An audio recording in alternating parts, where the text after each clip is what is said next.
안녕하세요. 유럽 내에서 공신력 높은 것으로 유명한 기자의 최신 정보 2023년 1월 겨울 이적 시장에 이강인 선수가 90% 마요르카를 떠난다. 그리고 행선지는 프리미어리그가 될 수 있다는 소식이 나오고 있습니다. 과연 어떻게 된 이야기인지 그리고 어떤 팀과 연결되고 있고 어떤 상황인지 부버지 김현민 기자와 함께 이강인 선수 이적설 샅샅이 살펴보도록 하겠습니다. 안녕하세요. 네, 안녕하세요. 지금 마테오 모레토라는 기자가 이강인 선수 이적설을 보도를 했는데요. 일단 네네. 어떻게 된 얘기인가요? 일단 이 기자에 대해서 간단하게 설명하자면요. 예, 이탈리아 기자긴 한데요. 그 밀라노에 있는데, 흥미롭게도 이 기자가 렐레보라고 예. 그 스페인 언론에서 일을 하고 있거든요. 그렇죠. 그리고 아무래도 이탈리아하고 아르헨티나하고 조금 좀 친밀하잖아요. 그 아르헨티나에 이탈리아계들이 많이 있고, 그래서 그런지 아틀레티코 마드리드 쪽에 굉장히 정통한 기자예요. 그쪽에서는 나름 그 1티어급으로 불릴 정도로 상당히 정통한 기자인데, 시메오네 감독이랑 아무래도 인연이 있는지, 근데 어쨌건 이 기자가 상당히 이강인 쪽 관련한 내용들을 이전부터도 많이 얘기를 했었거든요. 사실 이 렐레버가 최근에 스페인에서는 떠오르고 있는 굉장히 그 많은 투자를 하고 있는 매체인데 이 매체의 에이스 기자로서 모레토가 활약하다 보니까 일각에서는 스페인 기자인 줄 아는 분들도 있어요. 물론 물안관이 비슷하긴 한데 최근에 실제로 스페인 축구 쪽의 이적 시장 소식을 많이 다루고 있어서 스페인 이적 시장의 전문 기자다. 이렇게 봐도 될 것 같습니다. 근데 이 기자가 그러니까 이강인 선수에 대해서 처음에 이렇게 SNS에 적은 거죠. 뭐라고 했냐면은 90% 마요르카를 떠날 것이다 하면서 행선지는 프리미어 리그나 LADBG가 될 것이다. 이렇게 얘기를 했던 거였거든요. 여러 선수들의 이제 최신 이적설들을 이제 보도하면서 이강인 선수를 더 먼저 언급했기 때문에 물론 이제 이강인 선수가 예전에 이제 20세 이하 월드컵 골든볼도 수상을 했고 또 최근까지도 월드컵에서 전활약을 했기 때문에 분명히 유럽 내에서도 좀 관심이 있는 선수다라는 걸 또 보여주는 부분인데 이 소식에 또 업데이트가 됐어요. 그 업데이트한 내용이 바로 이제 프리미어리그에서 관심을 가지고 있는 구단은 에스톤 빌라다. 이렇게 적은 겁니다. 사실 지금까지 많은 이적설들이 있긴 했지만 에스턴 빌라와 연결된 건 처음인 것 같습니다. 네, 저도 처음 듣는 얘기긴 한데요. 어쨌건 간에 근데 저는 그 이유는 아무래도 에메리 감독이 있다라고 보거든요. 이미 그 에메리 감독이 비아레알 감독 시절이었던 2021년 5월 21일 이때는 이제 이강인 선수가 발렌시아가 아직 소속이었죠. 그때 비아레알이 이강인 선수와 연결된 적이 있었거든요. 사실 그때도 이제 발렌시아에서 어린 나이에 프로 데뷔를 해서 꽤 주목받았고 잠재력을 인정받은 가운데 발렌시아가 주전으로 이제 쓰지 않다 보니까 이적설들이 나왔고 그 가운데 베티스, 비아레알, 레알 소시에다드, 세비야 같은 정말 명문 팀들이 다 연결이 됐었어요. 그런 과정 속에서 결국엔 이제 이강인 선수가 마요르카로 오게 됐지만 그때 이제 실제로 비아레알이 에메리 감독의 주도하에 쿠보 선수도 영입하기도 했고 아시아 선수에 대한 또 기술적 선수에 대한 조금 관심들이 있다는 것을 좀 볼 수 있는 사례가 있었습니다. 그리고 또 이제 아무래도 에메리 감독 영향 때문에 이제 에스톤 빌라가 그러니까 스페인 쪽 선수들을 영입하려고 하는 움직임들이 있더라고요. 실제 그 레알 베티스에서 굉장히 뛰어난 활약을 이번 시즌 보이고 있는 알렉스 모레노 같은 경우도 현재 그 대화 중에 있다라고 로마노 기자가 얘기를 한 거죠. 사실 에스톤 빌라가 올 시즌에 제라드 감독을 경질했던 이유가 성적이 굉장히 안 좋았던 것은 물론이고 경기력이 안 좋았는데 에메리 감독이 부임하면서 성적도 좋아지고 경기력도 좋아지고 있기 때문에 그렇다면 1월 이적 시장에 에메리를 좀 밀어줘야겠다. 그러면서 이적 시장에 좀 권한을 주고 있는 그런 흐름이라고 볼 수 있겠습니다. 거기다가 이제 이거는 에스턴 빌라 그 지역지에서 아까 그 모레토 기자의 트위터를 이제 인용해가지고 보도를 하면서 뭐라고 얘기를 했냐면요. 거기다가 에스턴 빌라 같은 경우는 아시아 시장에 상당히 관심이 있다. 실제 지금은 아스날에서 뛰고 있는데요. 2021년 1월에 그 일본 대표팀 주장인 이와부치 마나를 영입을 했었거든요. 실제로 아스톤 빌라도 최근에 많은 투자를 하고 있는 구단이고 좀 글로벌한 팀으로 성장하고 싶은 의지를 갖고 있는 것 같아요. 그때 그 이와부치 마나를 영입을 하면서 일본어 계정까지 만든 거예요. 현재도 운영이 되고 있고 지금 에메리 감독의 사진까지 올라와 있으니까 아시아 시장에 대한 관심, 아시아 선수를 영입하고자 하는 의지가 있는 팀이 아스톤 빌라다. 근데 이제 에스턴 빌라가 요즘 어떤가를 조금 살펴보자면요. 이강인 선수한테 맞을지 안 맞을지 조금 생각을 해봐야 되니까요. 현재 에메리 감독 부임하고 나서 프리미어리그에서 3승 1무 1패 상당히 좋은 성적을 올리고 있죠. 특히 맨유 브라이턴을 연달아서 잡았고 또 이제 저희가 잘 아는 토트넘 원정에서도 2대0 완승을 거뒀었고, 뭐 리버풀한테 1대3으로 패하긴 했지만은 또 울버햄튼과 1대1 무승부를 기록을 했죠. 저 경기가 굉장히 흥미로운 경기였죠. 에메리와 로페테기, 전전 세비야 감독과 전 세비야 감독의 맞대결로. 그리고 사실 뭐 토트넘과의 경기에서는 아스톤 빌라가 전술적으로 압도한 경기였고 아마도 많은 국내 팬들이 이 경기 보셨을 것 같아요. 그러니까 에메리 감독이 잘하고 있다는 것을 좀 느낄 수 있는 경기였습니다.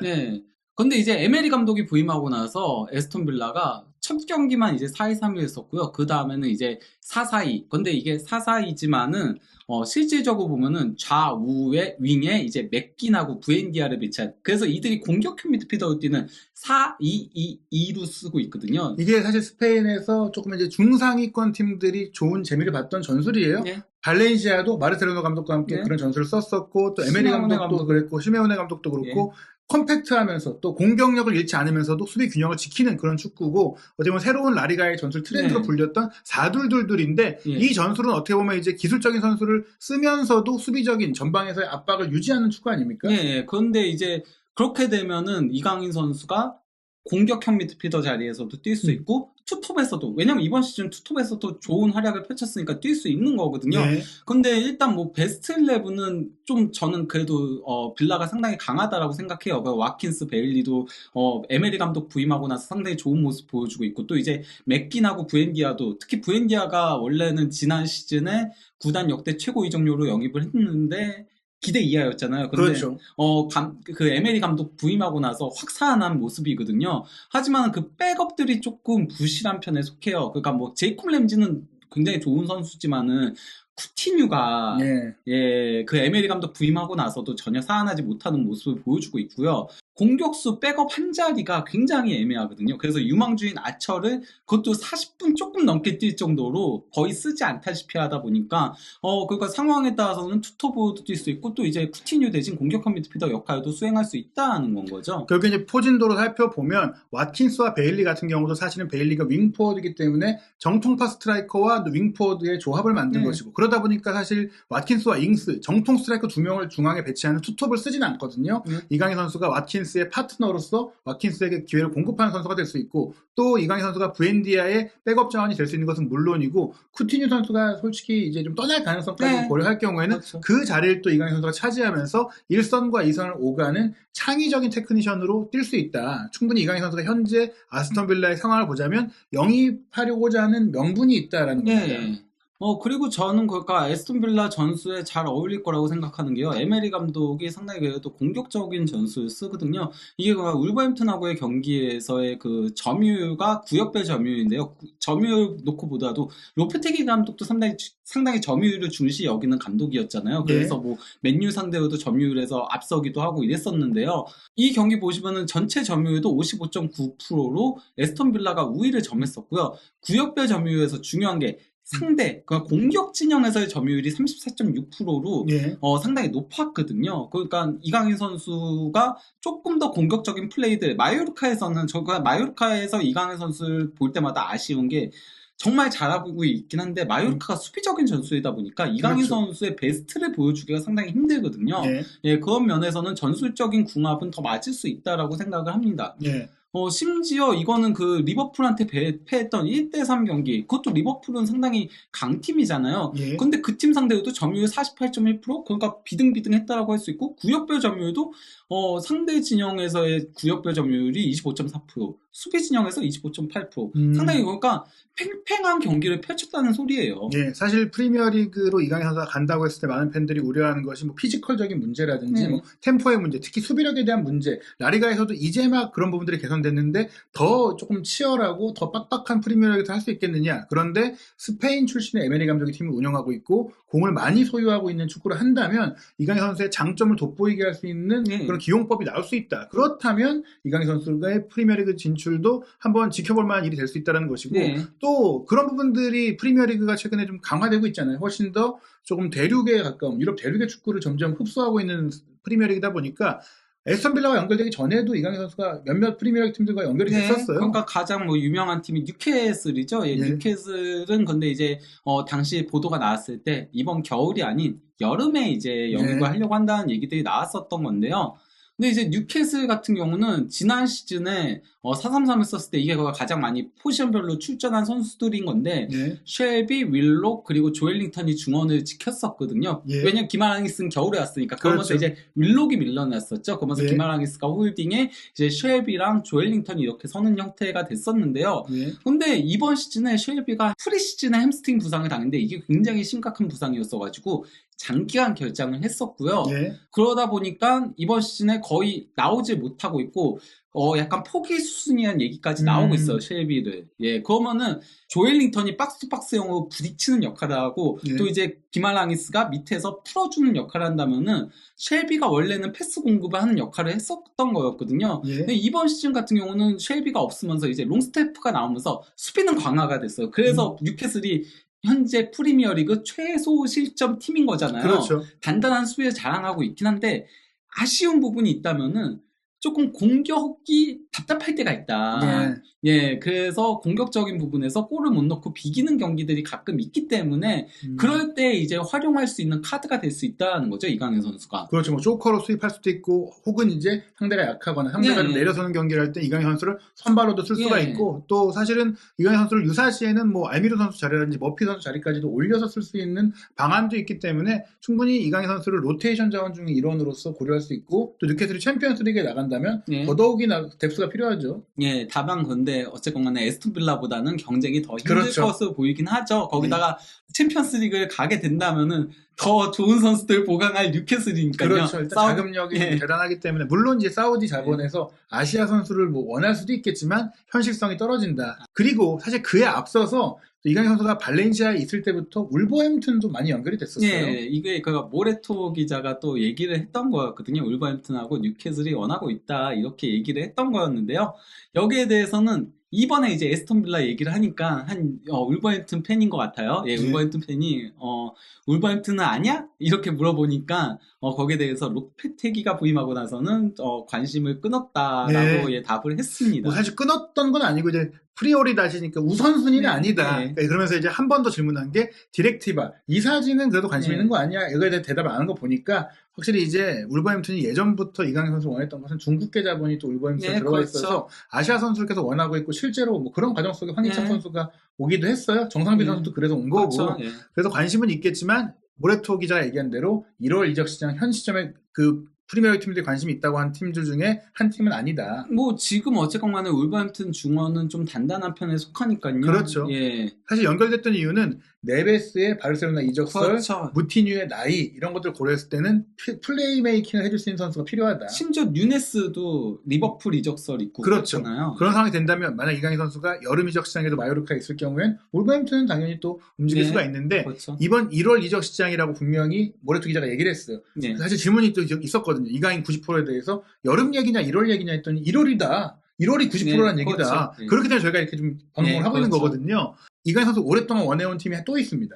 예, 그 페어노트 같은 경우 지난 여름에 심지어 페어노트는 완전히 오퍼까지 했었죠. 그렇죠. 아르네슨 단장이 이강인에 대해서 굉장히 칭찬을 많이 하면서 영입하고 싶다는 걸 아예 내세웠었는데요. 네, 그때 이제 임대 조건인 것도 문제기도 했고 아기레 감독이 써보겠다고 했기 때문에 그런 협상 자체가 거의 뭐 본격화되지도 못했고 이강인 선수도 뭐 감독과 면담 이후에는 마요르카에서 해보겠다고 해서 지금 잘 됐어요. 본인도 많이 뛰고 활약도 하고 월드컵도 나갔는데 그래도 페이노트는 원한다. 지금 모레토 기자가 프리미어리그와 에레디비지에라고 명시한 이유는 에레디비지에의 페이노트를 얘기할 가능성이 높습니다. 네. 근데 이제 페이노트 같은 경우는요, 현재 베스트 11이 이렇게 중원이 시만스키와 팀버와 그리고 퀴쿠추로 이루어지고 있는데요. 근데 이제 문제는 주전인 퀘쿠추가 도르트문트 이적설 얘기가 나오고 있거든요. 그것도 이제 퀘쿠추는 솔직히 말하면 도르트문트에서 원하는 이유는 벨링엄의 장기적인 대체자로 원하고 있는 거긴 해요. 어쨌건 간에 근데 지금 벨링엄도 도르트문트 구단 측과 미래에 대해서 대화를 하려고 한다라는 보도들이 나오고 있기 때문에 그래서 퀘쿠추가 당장 겨울에도 이적할 가능성이 있기 때문에 현재 그 트랜스퍼 마르크트에서도 이적 가능성에 대해 도르트문트 이적 가능성에 대해 42% 보고 있긴 하더라고요. 그 트랜스퍼 마켓에서 42%면 상당히 높은 편에 속하는 거긴 해요. 그렇다면 이제 퀘쿠추가 도르트문트로 간다면 그 이적료를 고스란히 이강인 선수 영입에 쓸 수 있다. 그렇죠. 그리고 그 자리가 필요한 건데요. 그 퀴쿠치 선수는 일단 뭐 페이노트의 등번호 10번의 주장 역할을 수행을 하고 있는 선수인데요. 이 선수의 포지션이 딱 이강인 선수랑 유사하죠. 그렇죠. 그러니까 중앙 미드필더, 그것도 플레이메이커, 그리고 이제 공격형 미드필더도 설 수 있고 좌우 윙도 설 수 있는 선수인 거거든요. 예. 근데 퀴쿠츠 같은 경우는 물론 뭐 그 전부터도 많이 뛰긴 했지만 이 선수가 본격적으로 포텐이 터지기 시작한 건 지난 시즌이거든요. 예. 지난 시즌 LADBJ에 32경기 출전해가지고 7골 9도움, 그리고 또 이제 이번 시즌에도 13경기에서 벌써 6골 1도움을 올리고 있는데요. 현재 페노트가 LADBJ의 1위예요. 아약스하고 PSV를 제치고 1위를 달리고 있거든요.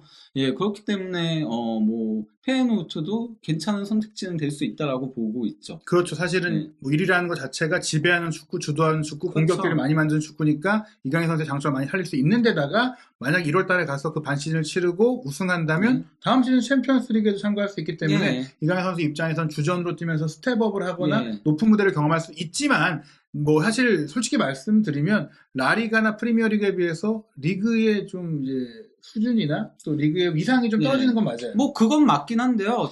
저는 그러니까 페노트를 나쁘지 않게 보고 있는 이유가요. 일단은 그 433 포메이션을 쓰고 있는데 저는 그 뉴캐슬에서의 433에서 뛰기에는 조금 뭐랄까 그 체격적인 부분이라던가 이런 것들에서 좀 힘들 수 있다라고 보거든요. 예. 중앙 미드필더 역할까지 수행을 해야 되니까요. 저는 근데 이강인 선수가 단순히 공격형 미드필더나 아니면 공격 쪽에만 멈추지 않고 좀 메잘라 쪽으로 내려와야지 장기적인 발전에 있어서 좋다라고 생각을 해요. 근데 LADBJ는 리그 특성 자체가 공격 축구를 선호해요. 예. 그래서 LADBJ의 공격수들이 약간 조금 LADBJ의 공격수들이 다소 과대평가, 그 스탯이 뻥튀기가 되는 경향이 있다는 얘기들이 있긴 하거든요. 하지만 수비수들은 도리어 LADBJ에서 공격적인 축구에서 수비를 하다 보니까 도리어 가서 더 잘하는 경우들이 많다는 얘기들도 있어요. 여기는 그냥 아예 공격 축구를 리그 자체가 그걸 좀 뭐랄까 밀어주는 경향성이 있거든요. 그렇기 때문에 저는 이강인 선수가 공격적인 축구에서 그것도 지배하는 페노트에서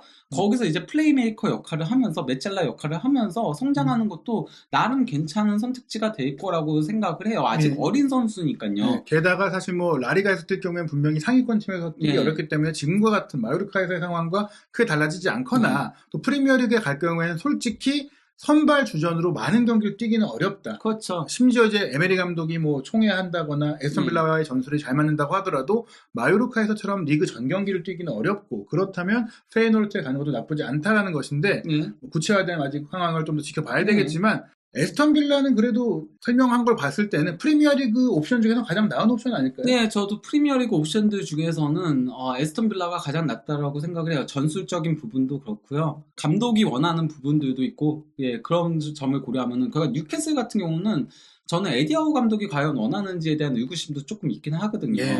그거는 약간 조금 사우디 자본 쪽이 더 원하는 게 강하지 않을까라는 생각도 들긴 해가지고요.